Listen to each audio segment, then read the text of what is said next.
Hello, I'm Norman Valdez. I'm the Senior Digital Media and Communications Manager with CERIC. On behalf of CERIC, I'd like to welcome you to today's webinar.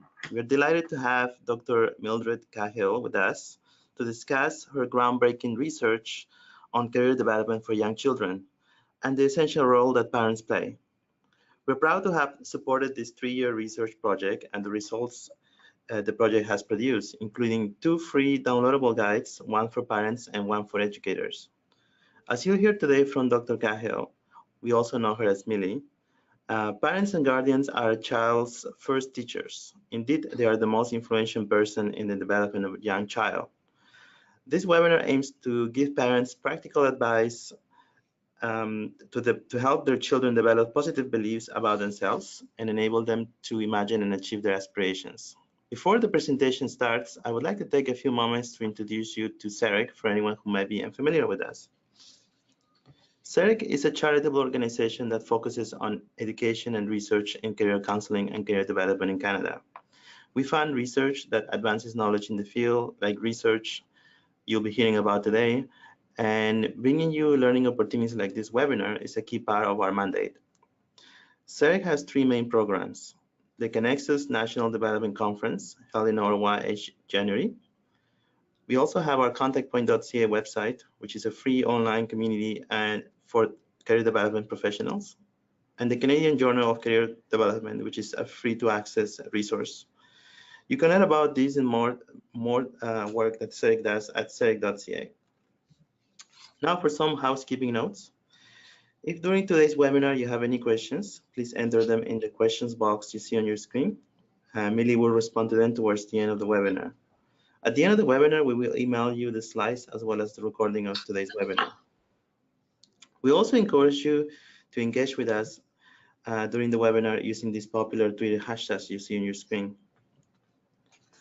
Now it's my pleasure to introduce you to the presenter, Dr. Mildred Cahill. Dr. Mildred Cahill is a recently retired professor of counseling psychology at the Faculty of Education at Memorial University of Newfoundland. She's a researcher. It focuses on career development, diversity, multiple technologies, and counseling. An educator involved in collaborative program development work locally, nationally, and internationally. Her research includes design, implementation, and evaluation of counseling programs in career and diversity counseling for children, youth, and adults. Millie, over to you. Thank you so much, Norman. Good afternoon on a Friday afternoon. I'm very honored to have this next hour with you to talk about a 3-year research project that I was part of here at Memorial University. 1 hour isn't sufficient to get into very practical examples, but I'll do my best to provide some sampling as we go along. I have some slides which Norm and Yi have shared, CERIC has shared with you. And hopefully, as I put the slides, they're not too many, on the screen, I'll be able to make some comments and explain and relate to the study and what we found about little children. I'm delighted that I'm speaking with parents and guardians this afternoon because you are the most important role models in your children's lives. And I think we can't emphasize that enough for parents. Parents don't realize sometimes, I'm sure many of you do, but sometimes we forget as parents how important we are in children's lives. So I'll begin now, and hopefully things will go smoothly. And it's not my ideal. I like doing things face to face, but this is the next best thing. So the title, as you can see on the screen, is called The Early Years, Career Development for Young Children. Now, you might be thinking, how young? 3 to 8 primarily. We did have some 9-year-olds there. We covered children in preschool, in nursery care, in family daycare centers, and in primary, K through 3. So some of the students had turned 9 and they were involved in our study. So when we talk about young children, we're talking about very young children. And I'm sure you're probably thinking, oh gosh, isn't this too early to begin to talk about career development? Little children like that. I hope as we proceed this afternoon, you'll understand what it is we're talking about when we talk about career development. I have a quote here. First of all, before I go to the quote, I must acknowledge that this project was funded by CERIC, and a big thank you to the services that CERIC provide, making this study and other studies possible. Thank you.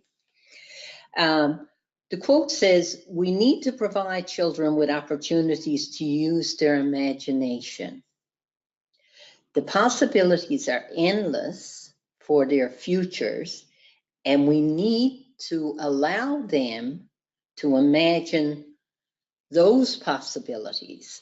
And this is a direct quote we had from a teacher who was involved in the daycare, in the study.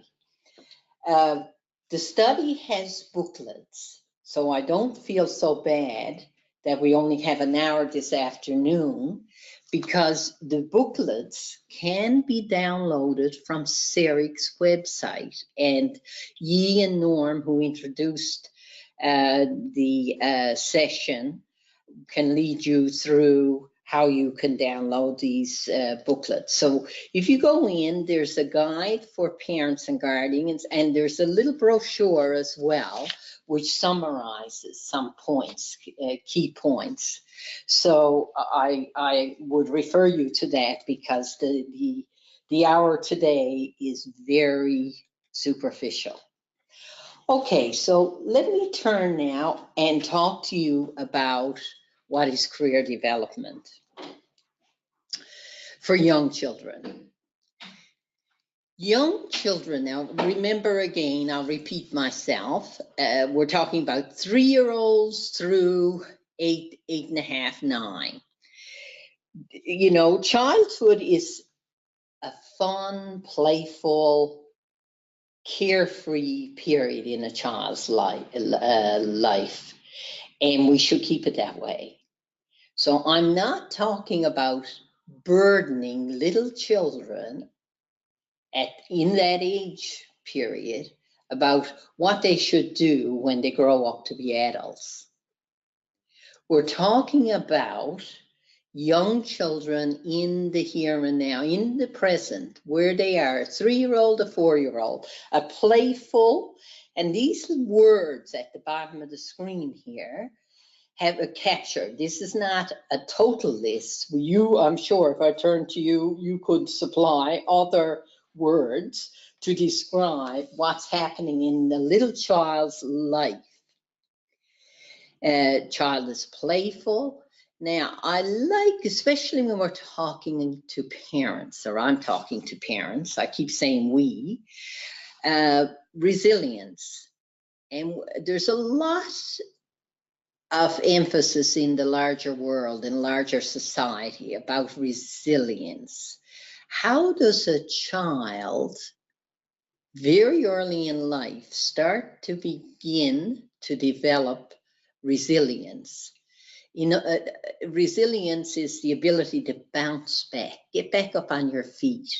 So when they fail, and that's the whole definition of childhood, you have total leeway to make mistakes, to learn. That's the definition of childhood, the formative years, when they're developing. And when they fall, or when they falter, or struggle, or whatever the word you want to put in, there are all kinds of challenges. children are getting experience to develop resilience. These are kinds of things that you need to get through in life, through youth, into, adolescence and into adulthood. Autonomy, well, being independent, developing a sense of self and identity. Each child is unique. We hear that, Avery. What does it mean? Well, each child has a personality, each child has a character, each child has an attitude and an identity, and that begins to develop very, very early. And if I had an opportunity to dialogue with you this afternoon, you would readily tell me and show me examples of how you see a child developing their independence, and especially when it comes to, you might have 2 or 3 little children, and you can compare, one is like this, the other is a little more cautious, this one is, happy-go-lucky, etc., etc. So that's what we're talking about when we talk about a sense of autonomy. I have positive relationships. Well, these relationships are rooted in the family. How you interact as a parent or guardian with your child, the relationships you have, and the relationships between siblings within the family, and also the relationships with peers, their playmates, other children that they interact with, and so forth, right into school, in their classes, in the classroom, on the sports teams, at the ballet, at the painting, when they're doing their painting and their play. So the positive relationships, I'm going through this list to show you how career development is defined very, very broadly. It's not just talking about work and occupations. Intrinsic motivation is a big term which basically refers to each child becomes interested and engaged and motivated. And some things, one child can be very interested in, I don't know, let's say one type of sport. And another may be interested in a different sport, or very interested in drawing, in painting, in building, etc. You see that in their choice of playing with the Lego, or playing with the blocks, or playing with cars, or whatever it is they're playing with. And of course they have to be actively engaged, because a child learns by doing. That's how a child learns, and the child learns through play. And the more spontaneity, the more spontaneous and natural play, the better, especially for very young children. And then you'll have some more structured play. You see in school, there are more structured activities, and in certain times in our daily lives, we have structured. Now, I love the hopes and dreams, because this is what childhood is all about. Fantasizing, dreaming, getting a little child, you see them be very, very enthusiastic about books characters in books, characters in their little TV things that they look at, TV shows, Dora, or what, Frozen, or whatever. So their hopes and dreams start very, very early. And in the study, I'll refer to this a little later, if I ever move beyond the first slide, you'll see examples of how a lot of times their dreams and hopes are tied to a lot of the books and the media and the role models they see, their uncles, their aunts, their parents, their grandparents, teachers, and so forth and so on, people in their everyday lives. Now, the self-efficacy, well, this is talked about in the booklet a lot. How they become self-assured, how they gain confidence, trying things on. Sometimes children want to avoid things that they feel they're not so good at, but with very supportive parents and guardians and adults in their lives to say, come on, you can do it. And you'll see examples too of little children, how they support each other. And we saw it when we were dealing with little groups of little children, like 3 or 4 in a group. And if you ask, what are you really good at? What do you really like to do? And if a child, perchance, hesitated, another child say, you are very good at, you make me laugh, or you're very good at drawing, or you're very good at whatever, they'll come up with an example. And of course, career development for young children, self-awareness. Well, how does a child become aware of oneself and aware of the world, aware of nature, aware of people in the world? Again, it's through the daily living, the daily activities, day to day. And I think the self-awareness concept is a big one that parents are always concerned about and are very big players in the development.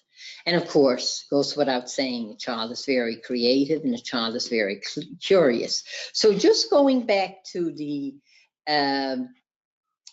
definition of career development that we're talking about here, talking about a definition that's very broad, that begins in childhood and keeps developing over the course of a person's life.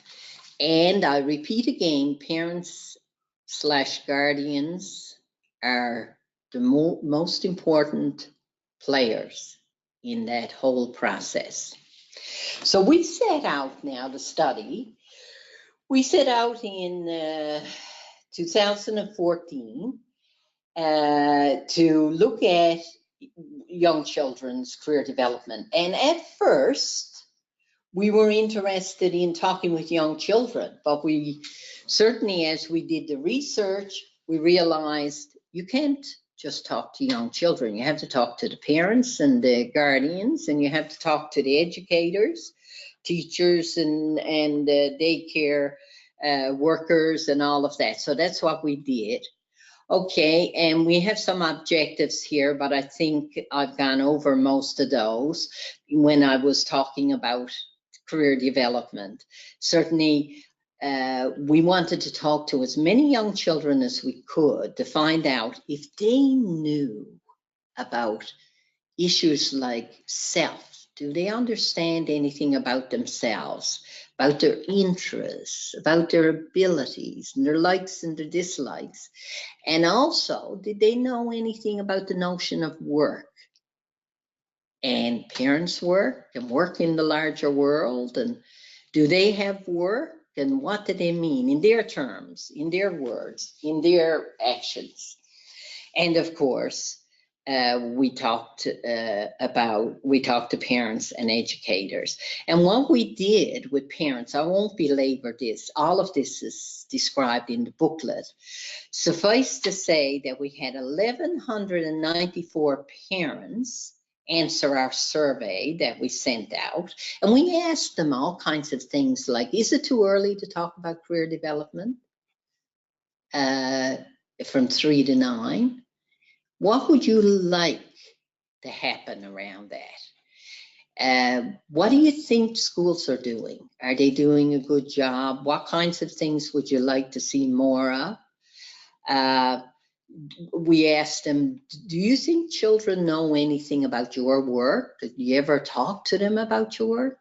Do you ever take them to work? Is that a possibility? So forth. And of course, we had a smaller sample of educators, 136.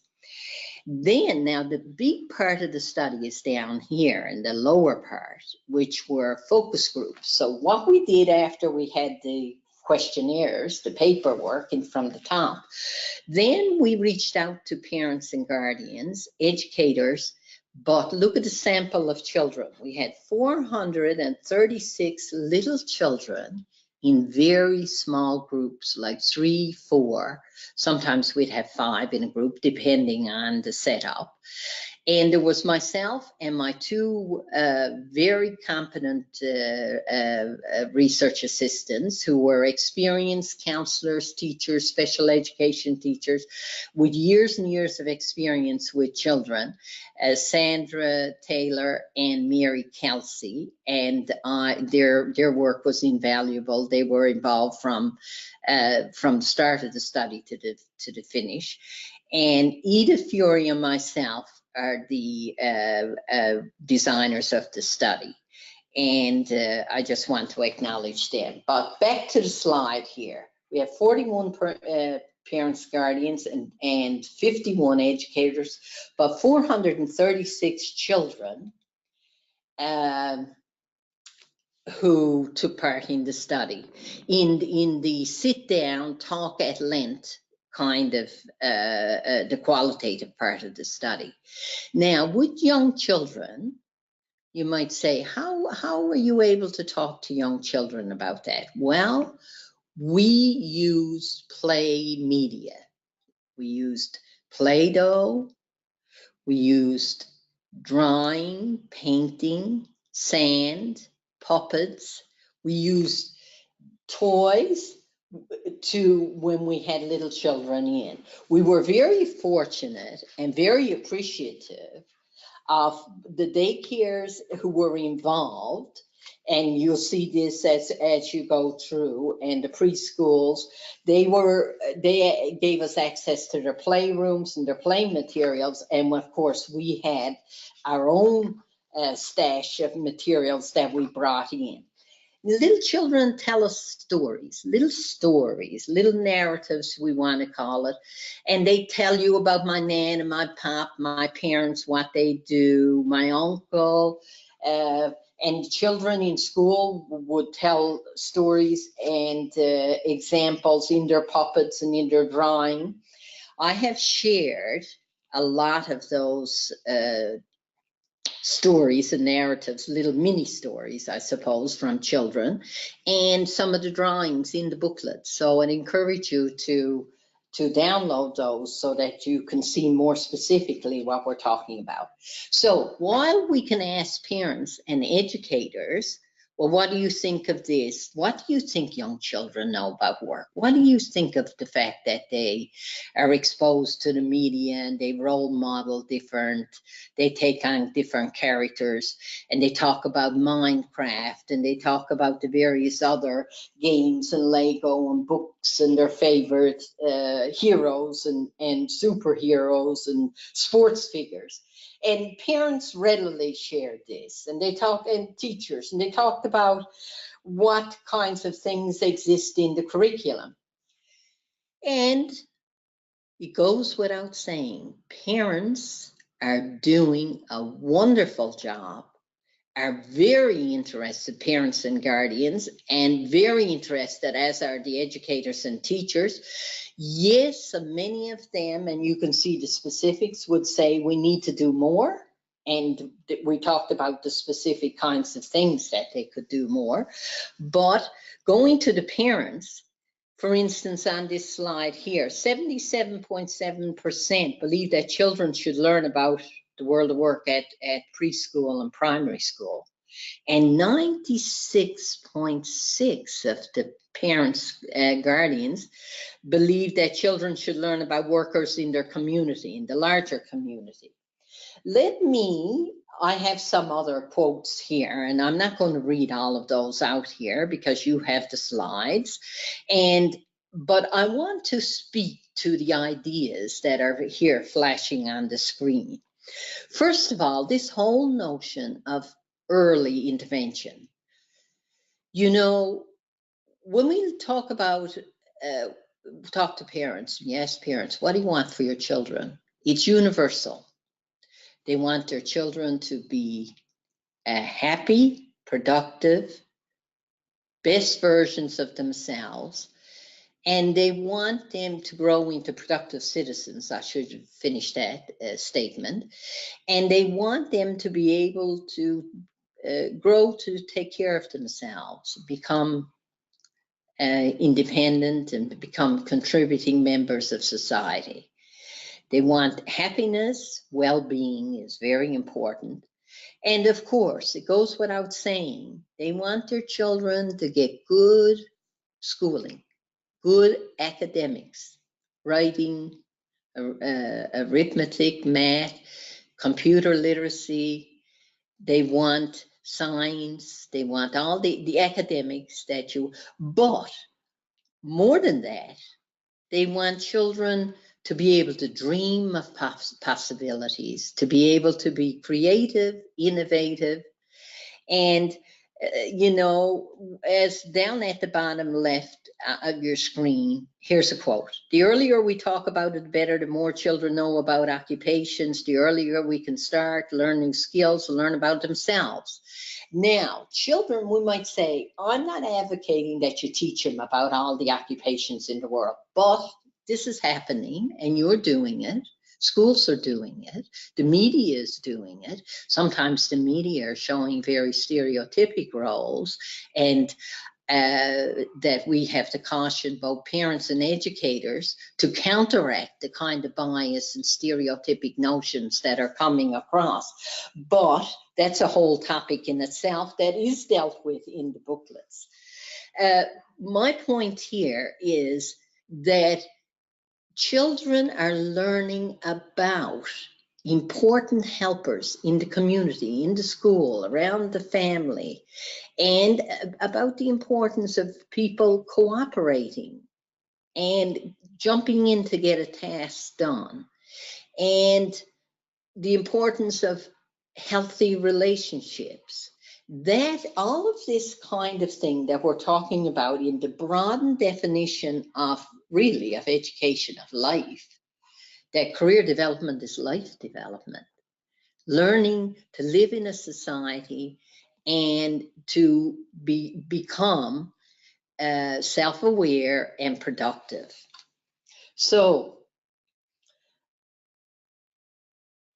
one of the comments here, again on the left, it says that I'm sharing from a parent, guardian who took part in the study. It says, well, we'd like career development to be a more organic part of the curriculum. Yes, it exists. They have career days, and oftentimes they bring parents into the classroom and workers in. But there's so many things you could do. Now, this next topic was a big module in the study. As you can imagine, it's very appropriate because children are living oftentimes in a very fantasy world, and we try to create happy experiences and dreams, and of course their books and their movies and their TV shows and the activities that we set them up, hopefully with very engaging kinds of experiences, all reinforce the child's ability to dream and to plan and to make decisions. Yes, there will be mistakes made. And oftentimes, as parents, we jump in too quickly. And we try to, you know, certainly is nothing wrong with cushioning the fall. But, you know, children and play, you know, struggles and challenges are important in their learning too. And then I talked about resilience earlier. Being able to build that resilience comes from the struggles that they have and then the ability to bounce back. So in terms of the hopes for the future, here's a quote from a parent, guardian. She, meaning their daughter, talks about hopes and dreams. She sings and dances and she talks about working in the zoo. She loves animals. She talks about wanting to help animals and people when she grows up. So this parent, very astutely aware that the child is developing different interests here, and also in terms of looking to society, and that I can help people and I can help animals and that kind of thing. But here's, look, throughout the booklet, I have little quotes and drawings from the children and little stories too. And here's an example from a little child who says, I want to be a music teacher and work at fisheries and oceans like mom and dad. I want to be those things because I like singing. That's the music and the water. In order to be that, I have to get a good education, do very well in school. So you can see the knowledge from very young child, and this child was in grade 2. And this is a grade 2 child who says, I have these interests, and then relates them to what she'd like to do down into the future, but also says, in order to get there, I need a good education and I need to do well in school. So you can see a very sophisticated level of operations here. Now, the next few slides are my way of showing you the kinds of stuff that we got from the young children, some of the drawings. And this one, you know, you look at it, here's a 5-year-old little girl. And what we did in gathering is wrote the little child to tell you all about it. And you write, like here, this is me, I'm a princess over here. And the notes, and also there were extensive notes on the back of each drawing that young children shared, both individually and also in the interaction back and forth. I'm at the beach here, sunbathing, and I'm also skating at the rink. So here we're seeing a child, their notion of themselves based in fantasy, I'm a princess, but also in reality, this is what I'm interested in. I like swimming. This is me here swimming at the beach, and this is me skating at the rink. And so very young children can tell you about their interests. Now here's a 6-year-old little boy who says that I know what I want to do when I become a big boy. I want to tame dragons. I put this one in because I think it's adorable. And you know how I found out about it? On YouTube. So here, representing again what's happening in the real world with the child of YouTube, and the fantasy world, taming dragons. That's a very, now for parents, the questions come up, and I know you're doing this already. We shouldn't throw water or a blanket over their dreams and their hopes. Their dreams and hopes are the beginnings, the rudimentary beginnings of other dreams and other hopes that it develop into.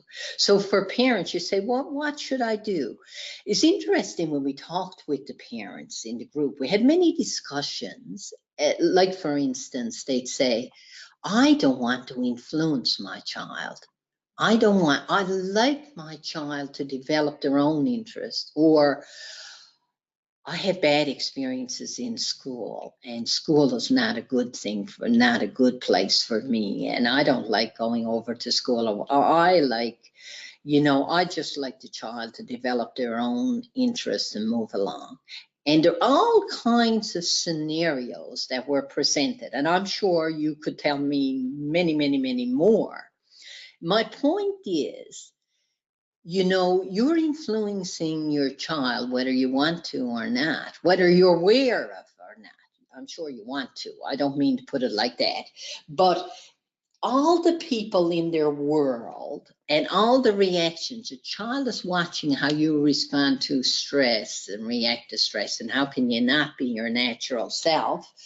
And the child is witnessing and will tell you, and they told us, oh, mom doesn't like her job, dad doesn't like her job. Now, it wasn't many, but they could tell you, or I don't like mom going to work because she's away from me. I don't like dad going to work. I like weekends and all of this. So that's representing the real world that children are in. And for parents, the question becomes, how can I do anything, parents would say, to help the whole process along? Now, here's an example here.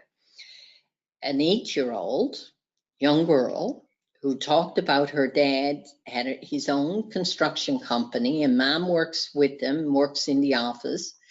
And I want to become an engineer, building houses and work in dad's company and take over dad's company. Now, here, are examples of the activities here. So very, very entrenched, very solidified, very firm sort of aspirations, I suppose.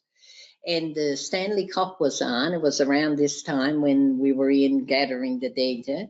And here's a 7-year-old. I want to be a hockey player, and he's got the net. He's got 3 divisions here in his picture, very extensive 7-year-old, and was able to relate how, he's a really good hockey player and he wants to do that when he gets bigger. And I need to practice, and I need to take lots of courses, and I need to play lots of games.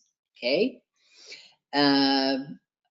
We were in there as well when Chris Hadfield was in space or had come back from space, and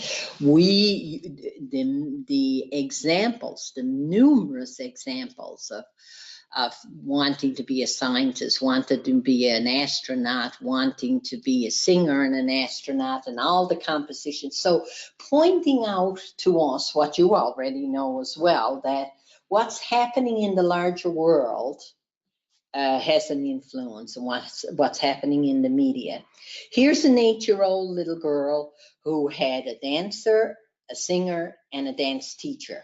And in that section on hopes and dreams, you get multiple hopes and dreams, and it's okay.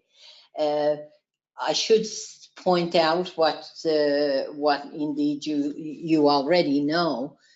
These things change like the wind. It's like asking your favorite color 1 week or 3 months, and 3 months down the road a different color. So it's okay to have dreams and hopes. It's okay that they change. And here I try to show difference in the ability and conceptual level of children. Like a 4-year-old says, I want to be a doctor, but in order to be a doctor, I need to see if everyone is okay. You don't need to go to school. You just go to a doctor's place. Oh, and I think I'll be a teacher too. So this is a 4-year-old child. A 5-year-old, well, I want to be a florist, but I need to make flowers. And I remember this child had a relative who was a florist. A 6-year-old, I want to be a nurse. Now you can see, in order to be a nurse, I'll have to go to nursing school. So you can see how they have it worked out. And in the 7 and 8-year-old comments, look, I want to be a scientist. I want to study science in university. I want to find a cure for cancer. So you can see a level of, I don't want to say sophistication, but more development here, not only about the child's interest, but also relating, I need to go to study science, get to university, and then what I could do with this. And the last one, I want to be a kindergarten teacher, I want to go to university and do that. Okay, so in the booklets, when you go through, you will see these modules, little 3 or 4 pages on each one, and here in those bullets about the self, and I go through and show you what little children said, and we talk about how parents can help a little child, 3, 4, 5, 6, 7. And we shouldn't be worrying about, oh my, this little one now could be a scientist down the road. But you know, the possibility is there. And so nurturing interest and getting a child into baking and making their pancakes on a weekend when you're making them, getting involved in making Play-Doh and cookies and decorating and getting them to be messy and do whatever. But that sense of resourcefulness and industry and initiative that we talk about out in the work world has its beginnings. You know, we can talk about being on time and helping in the cleanup and doing, but making it fun, that's the whole thing. So when we talk about, for instance, and I know I'm ruffling here, papers, but the second one, adapting to change, make decisions and solving problems. You know, when we do the flip side now into the adult world that we're into, and we talk about all the uncertainty and all of the big changes that are happening in the world. A young child is experiencing, with the everyday life experiences, living life, change is necessary, you know.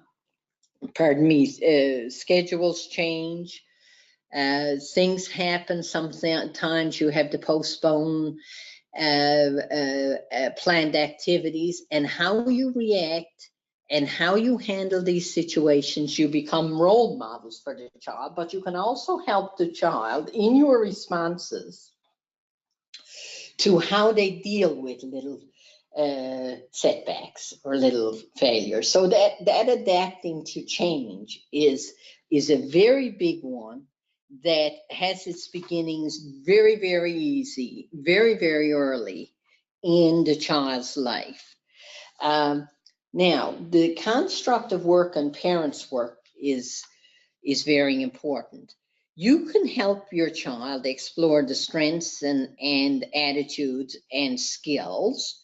You can help them, as I said earlier, develop good habits like punctuality, how to work well with others, how to demonstrate responsibility, and how to practice decision making and problem solving. Them help them to think, what could we do here with this situation, you know, and get them to see and experiment.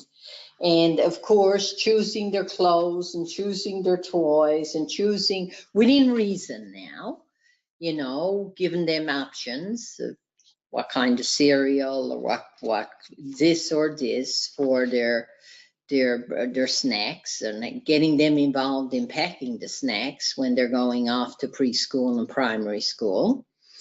So the whole business of engaging young children in chores, that's an interesting one. Taking care of pets, picking up toys, helping a neighbor, going to visit Nan or Poppy or grandparents and or neighbors within the street, on the street, how to help planting a garden or how to take care of plants within the house.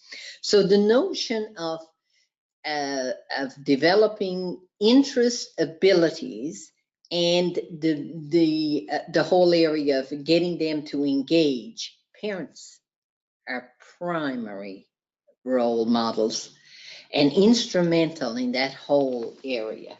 Talked about healthy relationships again, being able to work with one another and being able to work with siblings, and then when you get to play school and preschool, being able to do things cooperatively is very important.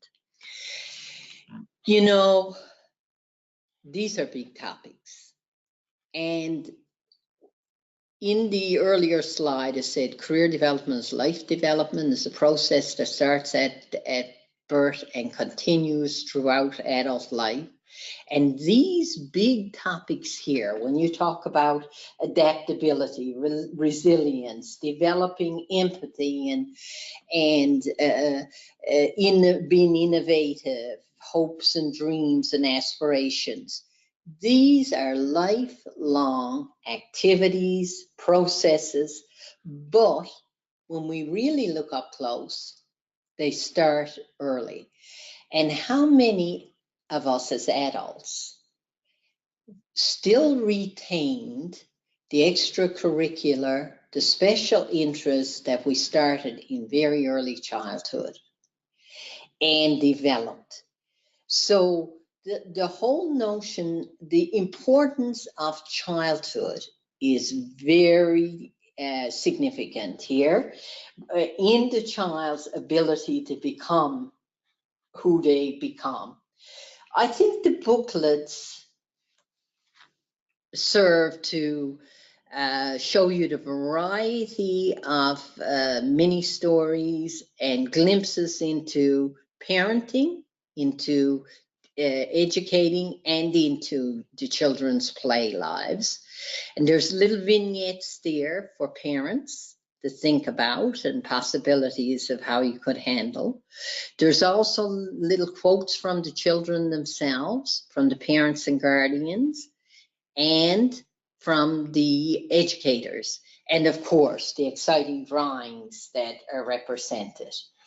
You know, we're not doing anything earth-shattering. We're just confirming what a lot of us as parents already know, that we are significant, trying to make you more intentional about that important role that you have in their lives. And I think, you know, the last one there, to encourage children to imagine, to create, to dream, but most of all, to enjoy life and learning.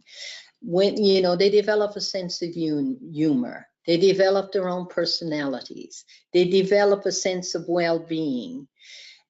We are inundated today with a lot of stressors and stress and anxiety, and parents and guardians are significant to help a child, you know, be able to deal with, adjust to the change, make decisions, become more resilient. Now, yes, I'll be the first one to tell you, working as a counselor for years and as a counselor educator, that we have special needs and children have special needs. And that there's no way all the play and career development will eliminate the special needs and the special demands of anxiety and stress and various other things that happen. Let me try, I'm conscious now of the time. Let me just turn your attention to the highlights within the booklet. Highlights for parents and guardians, because I speak directly to the parents there. And also the booklet ends with a note to parents and guardians. And let me just quote some of the things that it says as a way to sum up this very fast hour that I've been with you. Children learn about their world in childhood, and they try on different roles. You see, that role may be a hockey player, or Chris Hadfield, the astronaut, or Dora, or someone in the storybook lives, the princess. Children are by nature curious and creative. Play helps them develop their ideas. There are rules sometimes in play. They learn to break rules, they learn rules, and they adapt and make up new rules. They figure out how things work and how they don't work. They often fail and try again. You as a parent or as an educator, you help in the child's development by encouraging, caring, and supportive environments. You foster and nurture your child's imagination, creativity, curiosity, love of learning, and self-awareness. And your responses and your interactions are very, very key. Your reassurances, your focus on effort, rather than having a perfect product, focus on effort that the child is engaged in doing, and building their strengths and positive accomplishments. This is how you foster and sustain a sense of hope and optimism for the future. You provide children with opportunities to engage in chores, and the children were so proud of. I have important work to do. I have homework. I have to clean my room. I have to walk my pet. Children learn valuable life lessons in their chores. As parents, you influence your child's attitudes towards work roles and also expose them to a diversity of careers and occupations and possibilities for the future. You are the most influential person in the development of the child. And there's nothing earth-shattering about living day to day, the activities, hour to hour, day to day, and in the way and the attitude and your support for the children, age appropriate, of course, is how the child will have a good beginning of career development, so that when they're in high school or in college or in work as adults, they won't be totally lost. I don't know who I am. I don't know what I like. And oftentimes it's because we as adults in the school system and in the homes, we often step in too much. We're prone to jump in and take over and stop the child from learning and falling and getting up and moving along. I realized there are a lot of areas here that we could spend certainly hours on each one of them, but I do hope this period of time, coupled with the booklets, will put some meat on the bones, so to speak, to use an analogy.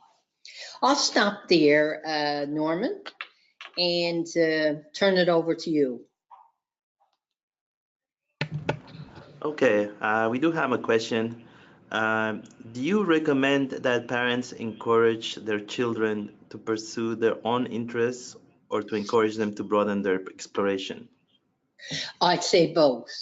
I would really encourage children to seek out their own interests, yes, but unless they're exposed to a variety, then how will they expand? And you know, I mentioned age appropriate earlier. I don't know if you're familiar with, because they're back in the 70s and 80s, the work of David Elkind, E-L-K-I-N-D, who wrote about latchkey kids and the hurried child and all of that.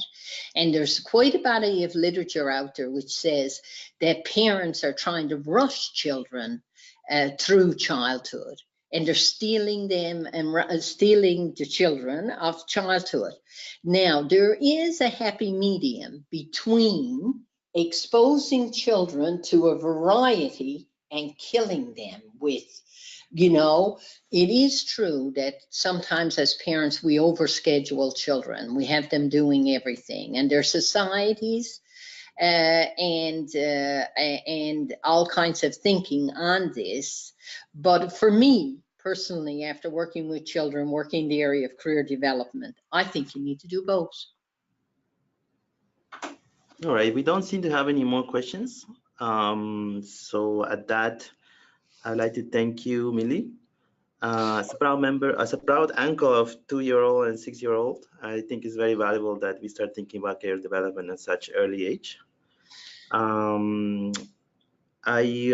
mentioned at the beginning of the webinar, we will email you all a link to the recording of today's webinar and a copy of the slides later today.